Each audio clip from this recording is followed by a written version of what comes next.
সাতক্ষীরায় পূর্বশত্রুতার জের ধরে সমুদ্রে ব্যবহৃত মৎস্যজীবীর জাল সহ সরঞ্জাদি আগুনে পুড়িয়ে ভস্মীভূত করার অভিযোগ উঠেছে প্রতিপক্ষের বিরুদ্ধে।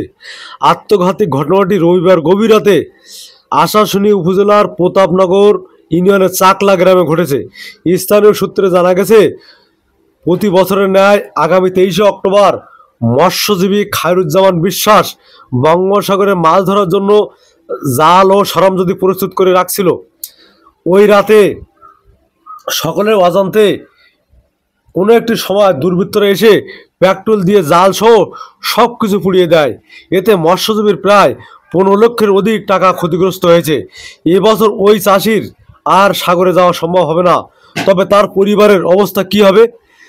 স্থানীয়রা ওই ব্যক্তির ক্ষতিপূরণ এবং ঘটনার সাথে জড়িতদের শাস্তির দাবি করেছে। এ বিষয়ে ভুক্তভোগী মৎস্যজীবী খায়রুজ্জামান জানান, আমার নাম খায়রুজ্জামান।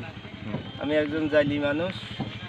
ধরেন লোকের কাছ থেকে দাঁত দেনা করি সাগরের উদ্দেশ্যে রওনা দেব।